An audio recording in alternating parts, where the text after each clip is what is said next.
네, 안녕하세요. 저는 하나금융투자에서 의류랑 건설 담당하고 있는 애널리스트 서현정입니다.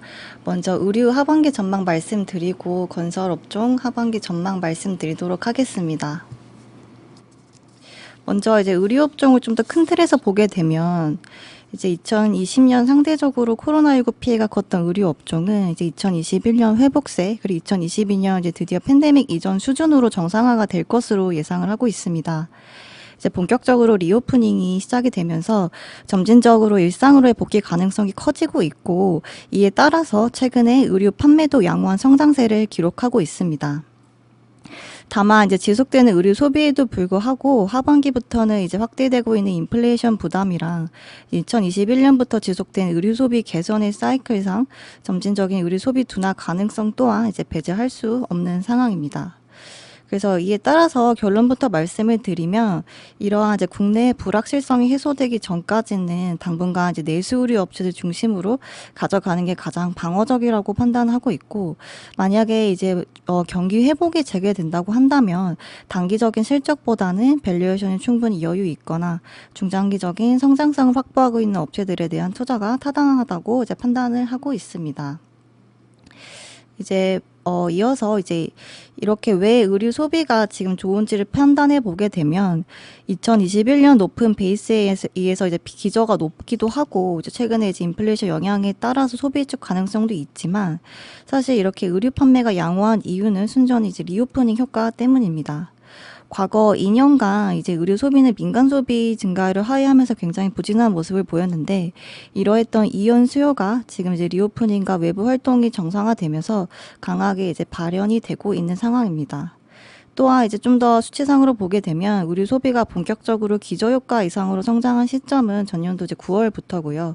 2021년 연간 의류 소매 판매액을 보게 되면 팬데믹 이전이었던 19년 대비해서도 여전히 94% 수준이기 때문에 아직까지 이제 판매 확대 여력이 남아있다고 볼 수 있을 것 같습니다. 다만 이제 하반기로 갈수록 추가적인 의류 소비 확대를 기대하기 힘들 수도 있는 가능성이 있는데, 그 이유는 이제 인플레이션이 지속적으로 상승을 하고 있고, 이에 따라서 소비 심리 위축 가능성과 이제 금리 상승에 따른 이자율 상승 때문에 소비 개선 가능성을 낮추는 요인들이 지금 현재 존재하고 있기 때문입니다. 중국 관련해서도 보게 되면 지금 4월 중국 소매 판매가 16% 감소를 했고, 의류 같은 경우에 23% 급감을 했는데, 중국 쪽에도 여전히 이제 봉쇄 때문에 지금 불확실성이 확대가 되고 있는 상황입니다. 하지만 이제 앞서 잠깐 언급 드렸듯이 향후 의류 업종은 그래서 어디에 시선을 두느냐에 따라서 좀 달라질 것으로 판단하고 있습니다. 만약에 리오프닝 효과가 좀 더 길게 이어지고 국내의 불확실성이 확대되는 상황에서는 이제 신세계 인터내셔널이나 한섬 같이 국내 내수 의류 업체들이 가장 방어적 역할을 할 것으로 판단이 되고, 만약 이제 매크로적인 불확실성이 하반기로 갈수록 점차 해소된다고 생각을 하게 되면 펀더멘털이 지속적으로 개선이 되고 있고, 주가 낙폭이 컸던 이제 FNF 같은 주가 모멘텀이 가장 클 것으로 생각하고 있습니다. 이어서 이제 OEM으로 넘어가서 말씀을 드리면, 미국 같은 경우에도 이제 물가 상승에도 불구하고 여전히 미국 소매 판매 데이터는 비교적 양호하게 기록을 하고 있습니다. 4월 소매 판매 같은 경우에는 전년 동기 대비 8% 성장을 했고, 3월 소매 재고 같은 경우 이제 19% 증가를 했습니다. 그 전방 산업의 바이어들이 공급망 이슈 등으로 이제 선제적으로 상반기 때 재고 확충을 좀 더 진행했던 것으로 파악이 되고, 이에 재고 증감률이 좀 높게 나타나고 있는 것으로 파악이 됩니다. 다만 이제 3월 기준 판매액 대비 재고 비율을 보게 되면 아직까지 이제 3월 기준으로는 2.1배로 재고 수준은 낮은 상황이고, 하반기로 갈수록 절대적인 재고 레벨 자체는 좀 더 정상화될 것으로 판단하고 있습니다. 다만 이제 미국 주요 소매 업체들도 보게 되면 이제 이런 소매 업체들이 인플레이션 따른 마진 압박이 좀 더 심해지고 있는 것으로 파악이 됩니다.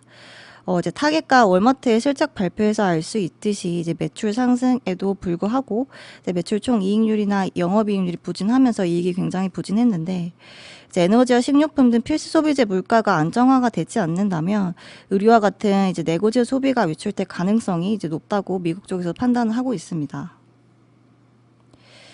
그렇기 때문에 사실 작년과 같이 판가 OEM들 입장에서도 이제 판가를 전가를 하고 고마진 오더를 수취할 수 있는 구조는 이제 제한적이라고 판단을 하고 있고 이제 ASP 상승도 한계가 상승에도 한계가 있지 않을까라고 판단하고 있습니다. 보편적으로 이제 의류 OEM 업황 사이클상 보게 되면 이제 가장 업사이클인 호황기에서 이제 호태기로 넘어가는 시그널은 이제 판매 둔화가 이제 가장 핵심 시그널인데 향후 이제 이런 미국의 소매 판매 데이터, 특히 이제 판매 데이터를 주목하면서 접근할 필요가 있다고 이제 OEM은 이제 크게 생각을 하고 있습니다. 네, 의류 업종 관련해서는 간략하게 그렇게 말씀을 드렸고 이어서 이제 건설 관련해서 하반기 전망 말씀드리도록 하겠습니다. 먼저 이제 건설업종을 좀 보게 되면 이제 건설업종의 사실 연초부터 지금까지의 주가 흐름을 먼저 살펴보게 되면 이제 2022년 건설업종은 연초에 이제 중대재해처벌법 도입에 따라서 이제 안전 이슈 부각 그리고 자재 가격 인상에 따른 원가 상승 등의 이슈들로 인해서 부진한 흐름을 보이다가 이제 3월 대선 이후 이제 정책적 기대감이 큰 폭 이제 아웃퍼폼을 하였습니다. 다만 이제 최근 들어서 이제 기대감이 컸던 이제 정부의 부동산 정책 현실화가 지연되는 모습을 보이면서 주가는 이제 다시 상승폭을 반납하면서 최근 조정을 받았습니다. 그래서 이제 사실 이렇게 뭐 중대재해처벌법이나 정책적 기대감 이렇게 앞서 언급했던 건설 업종에 대한 우려가 아직까지 이제 완전히 해소가 된 것은 아니지만 이제 중장기적으로 공급 확대에 대한 기조가 여전히 유지가 되고 있는 상황에서 이제 부동산 정책 변화가 이제 하반기로 갈수록 좀 더 구체화될 것으로 판단이 되기 때문에 공급 측면에서는 이제 우호적인 분위기로 점차 개선이 될 것으로 판단을 하고 있습니다. 먼저 이제 그 상반기 이제 건설업종 주가 상승을 제한했던 세 가지 이제 우려에 대해서 먼저 살펴보면 첫 번째로는 원자재 가격에 대한 지속적인 부담이라고 생각을 하고 있습니다. 대부분의 건설사들이 1분기 실적 발표를 통해서 이제 원자재 가격 상승에 따른 원가 부담 수준을 이제 매출 원가 기준으로 한 플러스 2에서 3% 내라고 제시를 하면서 사실 시장 우려 대비해서는 양호한 가이던스를 제시했습니다. 이에 따라서 사실 실적에 대한 불확실성은 어느 정도 해소가 되었다고 볼 수 있는데요. 다만 이제 주택 부분에서 가장 중요한 이제 주요 건자재인 이제 철근과 시멘트의 가격 상승이 지속적으로 이루어지고 있는 상황이기 때문에 사실 수익성 측면에서 보게 되면 올해 이제 부담이 완전히 해소된 것도 아니라고 판단을 하고 있습니다. 또한 이제 시멘트와 철근 등 이제 건축 원자재 가격은 물론 이제 인건비, 뭐 토지비 등도 이제 동시에 이제 오르기 시작을 하면서 사실 이제 분양가 상승이 이제 불가피해지고 있습니다. 이에 따라서 이제 분양가랑 이제 매매가 간의 간격이 축소가 되면서 이제 수주 측면에서 다소 상반기 기준으로 보게 되면 좀 감소하는 모습을 보였다라고 생각을 하고 있습니다. 이제 두 번째 우려는 사실 금리 상승이라고 생각을 하고 있습니다.